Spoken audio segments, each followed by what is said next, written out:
Rocky's story is this even, right? But Sly's is too. Sly's a good friend of mine. And when I first met him years ago, he's listening to my tapes and stuff, and he invited me over for dinner. We started talking. And I said, I've heard your story from other people, but I really love to hear it from the horse's mouth. I don't know how much is mythology, urban myth, and how much is true. So he told me his whole story. He said the essence of it, though, was, he said he knew his whole life what he wanted to do since he was very, very young. He wanted to be in the movie business, period. I mean, not just TV, movies. And he said why was, for him, it was a chance to have people not only escape, but to inspire people. And by the way, that drive is what made most of his movies, inspire people to what they're capable of, to overcome unbelievable obstacles, because in his own life he felt like he did that. When he was born, he was pulled out by the forceps. That's why he looked the way he did. That's why he talked the way he did. And he said, so I really want to do that. And he said, I knew why I wanted to do it, and I wasn't willing to settle for anything else. And he said, what happened was, I went out to try and get jobs, and it's not like I went, hey, Adrian, they went, you're a star. It didn't work out real well. They looked at me and said, hey, you're stupid looking. Do something else. What are you talking like this? There's no place for you in that stuff. You're never going to be a star in the movies. You're insane. No one's going to want to listen to somebody who looks dopey and talks out of the side of their mouth, right? And he got no after no after no after no. He said, I was thrown out more than 1,500 times at agents' offices in New York. I said, there aren't 1,500 agents in New York. He said, I know. I've been to them 5, 6, 7, 8, 9 times. He said, remember one guy went in there, and I got in there at 4 o'clock, and he wouldn't see me, so I stayed there, and I would not leave. And I stayed overnight. They came back the next morning. I was still sitting there. He said, that's how I got my first job. The guy said, fine, come in here. And he sat down, and he went through this, and he gave me my first movie. I said, oh, really? I thought Rocky was your first movie. He said, no, this other movie, I'd never heard of it. I said, well, what character did you play? He said, well, I was in it for about 20 seconds. I was a thug that somebody beat up. He said, because they made me feel like, people hate your guts. You getting beat up, it'll be a good thing. And he did like 3 movies like that. Never got anything. Kept going out. Rejection, rejection, rejection. So finally he realized it wasn't working. So he changed his approach. He said, I was starving, by the way. He said, I couldn't pay for even to have heat in my apartment. My wife was screaming at me every day to go get a job. I said, well, why didn't you? He said, because I knew that if I got a job, he said, I'd get seduced back and I'd lose my hunger.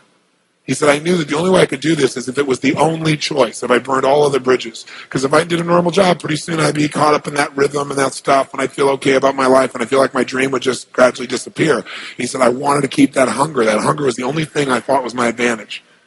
He said, my wife didn't understand that at all. He said, we'd have these vicious fights, and he said, it was freezing. So I was broke, we had no money. He said, the one thing I loved most in the world was my dog.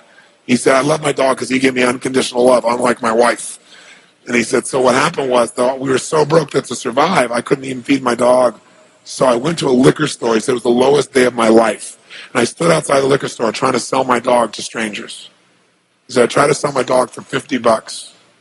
And he said, finally this one guy negotiated with me and bought my dog for me, my best friend on earth, for $25. He said, I walked away from there and I cried. He said, it was the worst thing that ever happened in my life. He said, 2 weeks later, I'm watching a fight between Muhammad Ali and Wepner, this white guy that's getting bludgeoned but just keeps on coming. And he said, I got an idea. He said, as soon as the fight ended, I started writing. He said, I wrote for 20 straight hours. I did not sleep. I wrote the entire movie in 20 hours straight. Right then. Saw the fight, wrote the movie. Whole thing. Done. He said, I was shaking at the end. I was so excited. He said, I really knew, man. I knew what I wanted. I knew why I wanted it. He said, just like you teach that formula. He said, but I said, man, I took the action. Now it's time to deliver. And so he said, I went out and started trying to sell it to agents. And they all would read it. And they'd say, this is predictable. This is stupid. This is sappy. He said, I wrote down all the things they said. And I read them the night of the Oscars when we won. And he said, it was really good, right? The greatest revenge is massive success. And he said, so what happened was, he said, I kept going, trying to sell it, nobody going, I'm broke, I'm starving. He said, finally, I meet these guys, they read it, and they believe in the script, and they love it. And they offer me $125,000 for my script. I said, oh my God, you must have been out of your mind. He said, I was. I said, just one thing though, guys, you got a deal based on one thing. And they said, what's that? He said, I got a star in it. They went, pfft. What are you talking about? You're a writer. I said, no, I'm an actor. I said, no, you're a writer. I said, no, I'm an actor. That is my story, and I'm Rocky. He said, I got to play it. I got to be the head person. I got to be the starring role. And they said, there's no way. We're not going to pay you $125,000, take some no name and stick you in that, throw our money away. We need a star, And they want to have Ryan O'Neal play Rocky, to give you a picture. Can you imagine? That's who they picked, right? And so he said, no way, Ryan O'Neal isn't Rocky. I'm Rocky. He went through this whole thing, right? They said, well, take it or leave it. He said, I left the room. I said, if that's what you believe, you don't get my script. And he left. Here's a man with no money, none, totally broke, offered $125,000 more money in his lifetime. And he walked away because he knew his real what? Knew his real what? And why he wanted it. He was committed to it. So he said they called him a few weeks later, and they came and brought him back, and they offered him $250,000 not to star in his own movie. He turned it down, $250,000. They came back, their final offer was $325,000. They wanted this thing.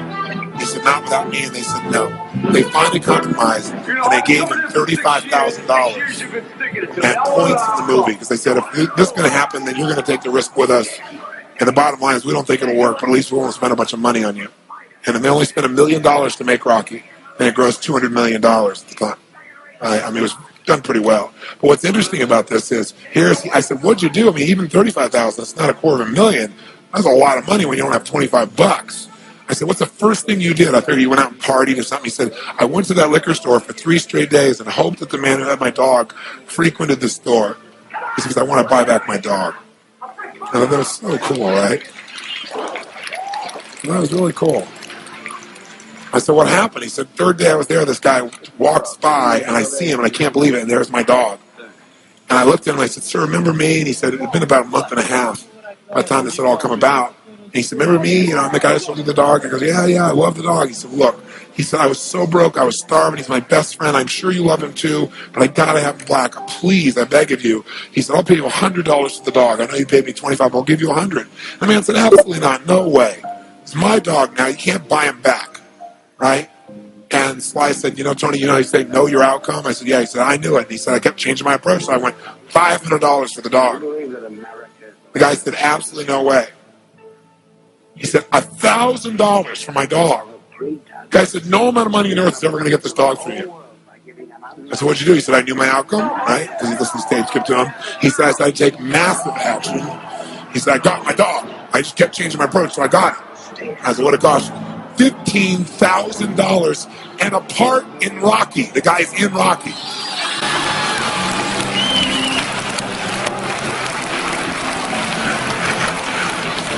You know that dog in Rocky, Butt Kiss?